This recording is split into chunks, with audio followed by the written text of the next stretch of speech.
Sumak, I believe that's Sumak? how it's pronounced. Yes. She's asking, are you seeing a mental health professional in addition to your home health care? That's a great question. Currently, I am not. Recently, I'll actually tell you a little bit of a funny story. Recently, we had gone to a therapist, and not really funny. I wouldn't label it well, as, but it's it becomes a comedy later in life, for it to be funny. So this is what happens: we find a therapist. Rod and I went there. We sat in the lobby. There were other people waiting, and they had multiple therapists and whatnot.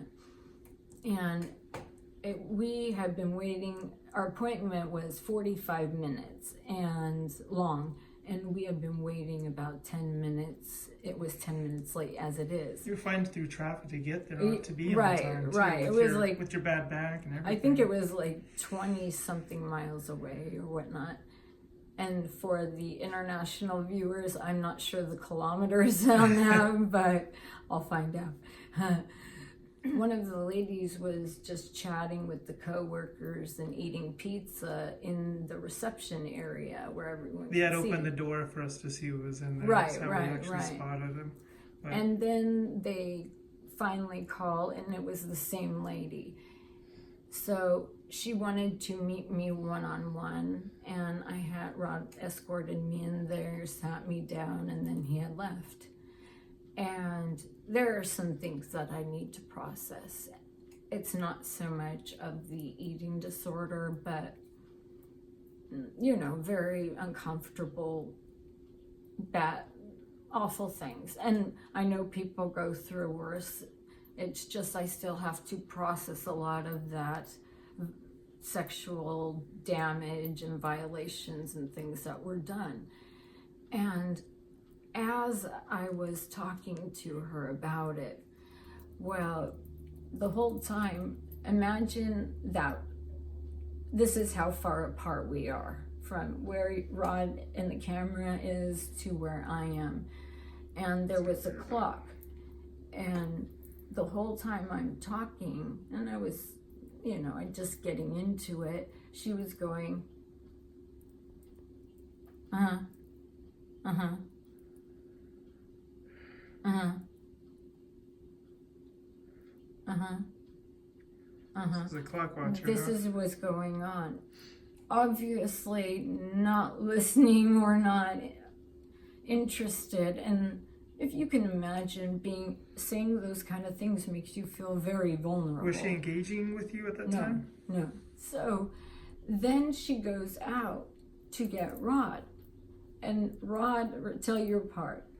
Oh, I thought that she was basically coming out just to bring me in so we can have a couples therapy type of thing. Right. And she says, okay, well, that's it for today. And that's not my good woman voice, but I know. Going with it. But she pulled Rachael out, I think, 8 minutes early. It was about 10 minutes. Was it about 10 minutes? Yeah. Out of the 45-minute session, we ended up having about 20 minutes or maybe 25 at most. And the whole time, she was just really not listening.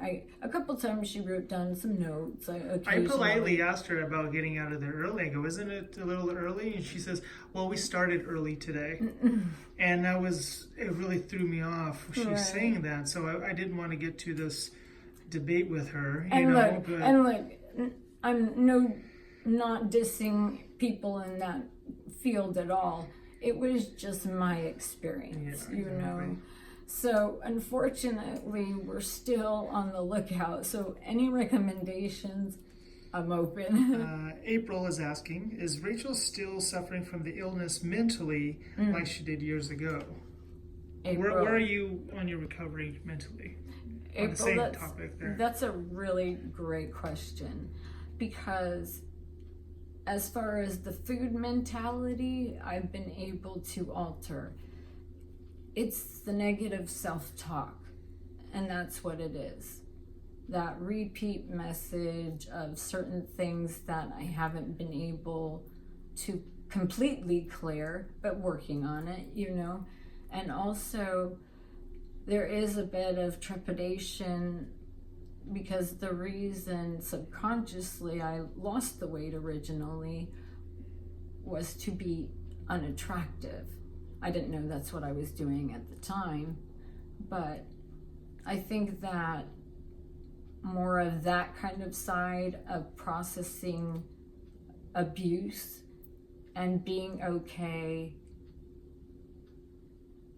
with, I just want to be okay with no matter what. It doesn't matter about what size or anything, because it's just really irrelevant.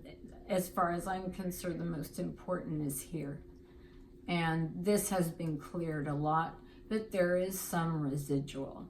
And I feel once I process more of the abuse, and please, I'm not saying these things because it's very rare I've ever said that. So, and I know people go through a lot worse. So I by no means am I saying that, poor me. But it just feels like I still need to process some of that emotion that I don't understand why people do things and how did it, and it must, there's part of that victimization of saying, well, maybe I said something and I deserved it. It just, those things play over in my head still. And that's the part I really feel is the final stage of freedom. I started, doing the hair pulling, and so my Marianne, I love you. You keep my fingers off of me pulling the Tricto. Thank you, Marianne. What is Tricto blah blah blah. Trichotillomania, I believe. Right. I never get it right. The hair pulling thing. Rod and I are gonna have a beard shaving contest. And beard shaving contest. And then this was your suggestion. I know. For the record, it was not me. It is. I go. Winter has gone. It's getting warmer. That was my Game of Thrones reference. Summer is coming. So the Lanugo needs to leave. So I really want, to me, for the reason I wanted to get it off, it feels like I will shed every last bit of this disease, and also this makeup challenge, I think. And because by no means am I saying people need makeup to feel beautiful or whatever, but just trying to do it again in a positive way and no more self-harming. Do you think you would categorize it as a fear of yours wearing makeup, or it has been lately, the last X many years? You know what, it has been more. It's just that at this point, things like that I just put to the side because there were so many other pressing matters of health to prioritize. It's kind of hard to put makeup on when you're in a hospital, right? Well, and it's not just that. Also, typically when we wear makeup, in our minds and in the social conditioning, it looks more attractive. So to look, and please don't think I'm attractive. I'm just saying to look better.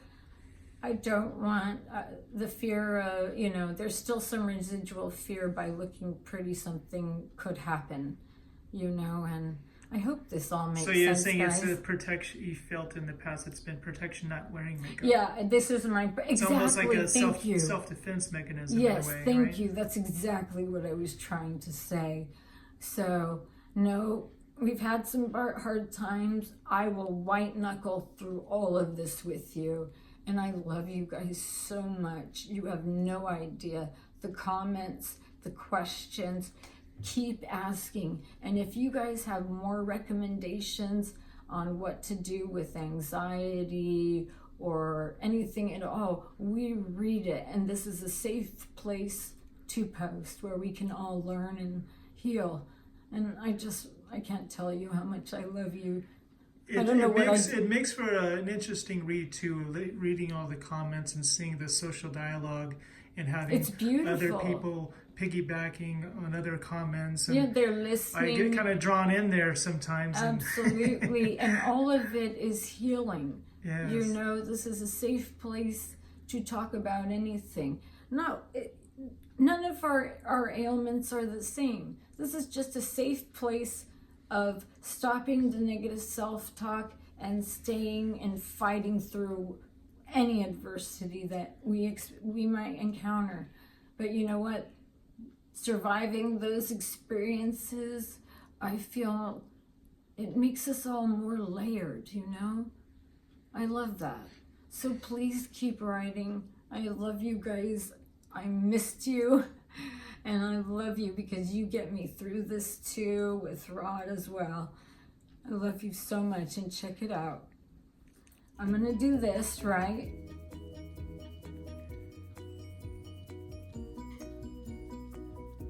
Okay, 7. That's God's number, so we're gonna go with that one.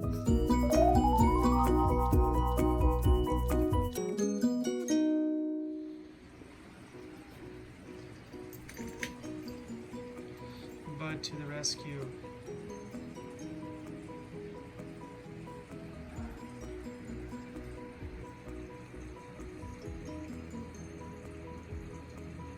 He's just gonna lay next to you today.